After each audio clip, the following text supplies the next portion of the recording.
Next up, we have Neil Sahota.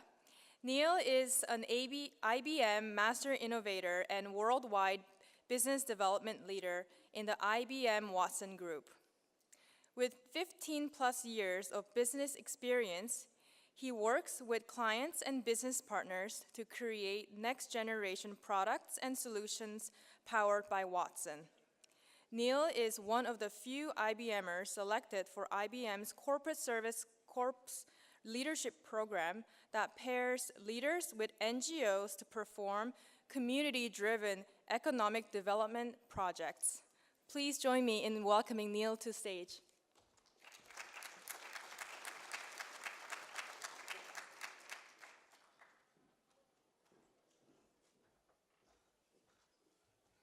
How's everybody doing?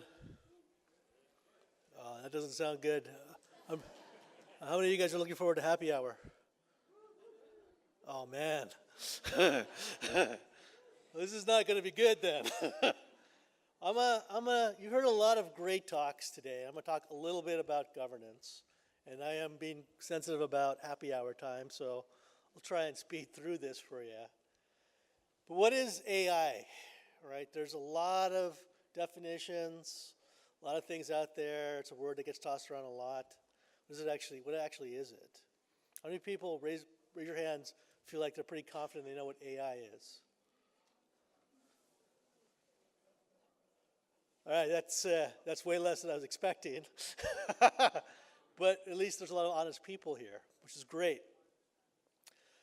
Real quick, my definition of AI is really three pieces. One is the machine learning aspect. The second is the ability to understand natural language, which we really take for granted. Right? If I said that, yo dude, swipe right on some great restaurants near me, but not Waldbusters, but not pizza, do you guys know what I'm talking about? Yeah? Okay, good. You think a machine will understand what I'm saying?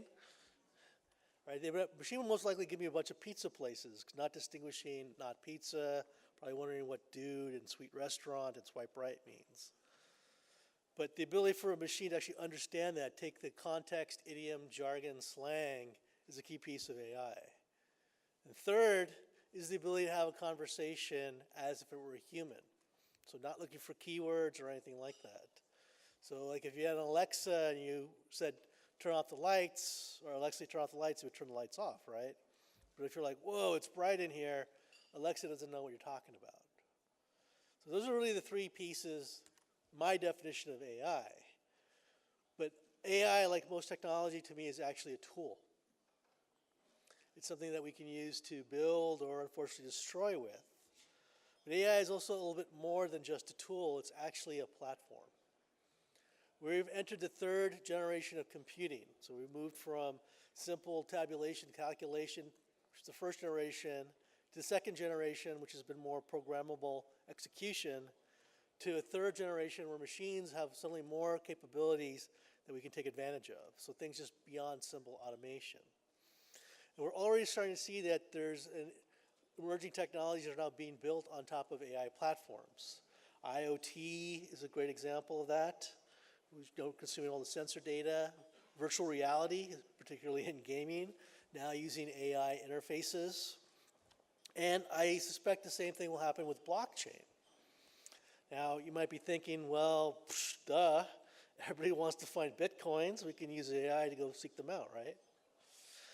Well, I think we use AI for just more than mining cryptocurrency.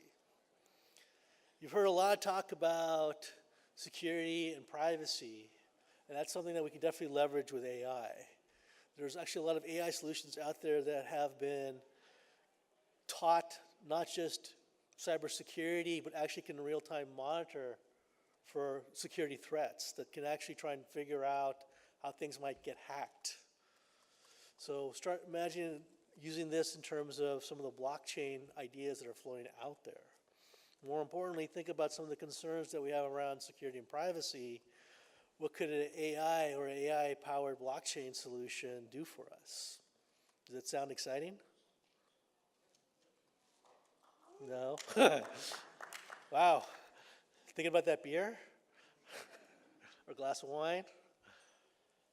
We have a problem. And unfortunately, it could be a fairly big problem depending on how things go over here. The question becomes is where should control live? We're going to have machines making recommendations, making suggestions, perhaps even making decisions. Where does that control live? Is it with the corporations? Is it with the governments? Is it decentralized? Is it really a concern? Right, one of the big things about AI is the training. Like I like to say, who controls the training controls the universe. You could have 5 organizations trying to do the exact same thing and build their own AI solutions, but come up with slightly different answers, all based on how they wind up training the AI solution. This brings in the question of, well, how do we train AI? Are we worried about bias? Are we worried about other things getting injected? Can we trust the AI? Can we trust that the solution is actually going to be good? It's an open-ended question because we have different ethos, we have different morals, different societal norms. You know, I've going around the world talking to people. I've heard people worry about like totalitarian regimes doing things like our invasion of security and privacy that might be doing things that they find for themselves unethical. But in other countries, it's actually perfectly acceptable. It's considered the norm. I think this is the big challenge that we have for us is how do we bridge this gap? And I wish I said I could have a simple solution for you, but I don't. But I think this is actually an area where blockchain can help AI. I don't know quite how this would work yet, and I think might be interesting that gets spawned in the next couple of years, is really about can we use blockchain to add more trust to how AI gets trained, to the data that the AI is actually using, to give us more confidence in the recommendations or even the decisions AI machines are making for us. Might not help us with some of the societal or ethos or ethical concerns, right? I think as a world society, that's something we're going to have to try and figure out, and that's definitely not going to be an easy answer. But this, I think, is going to be a critical piece is the training. Because whether we like it or not, we have very high expectations of machines. If I were to ask you guys what's the acceptable failure rate of an airplane, what would you tell me? 0%, I heard that. Is that possible? No, there is an acceptable failure rate, by the way. It's a very, very, very small number, but there is one. But by the same token, if I told you a human doctor had a 1 out of 7 chance of misdiagnosing you, what would you say? Unacceptable? Most people would be like, well, we're human, right? But if I told you a machine doctor had a 1 out of 100,000 chance of misdiagnosing you, how would you feel about that? It's better, but would you rather see a human or a machine doctor? Exactly. All right? We believe that there's something intrinsic about us as people, and there probably is some truth to that, but there are things that we do better than machines, but there are some things that machines do better than us. But that's only, again, based on the training. And thus, to overcome this gap, we have to figure out how do we build up that trust? How do we know whatever AI system we're going to use is trustworthy? And I really do believe that blockchain is a way to help us do that. So we're trying to take some steps in the right direction. You've heard a little bit about the Partnership on AI, which is a group of some of the big companies around the world trying to instill ethical use and best practices for AI. There are people now forming boards, both internally and externally, at Google, IBM, and Amazon, and Facebook, and so forth, about ethical use of AI, but more importantly, best practices or training principles, how we actually train AI.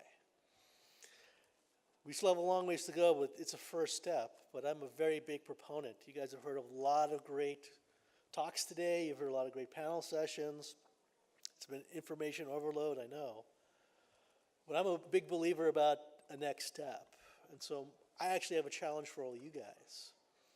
Given everything you've heard today, and some of the problems that we're facing, particularly around security, privacy, trust, what could you do about it? So I challenge you guys to think about what's something you could do to make a difference.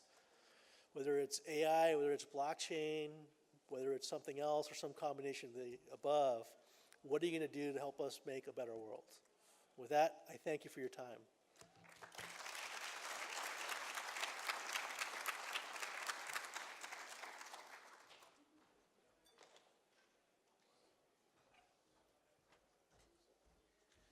Guys, if you had any questions to Neil, just think about them and close your eyes.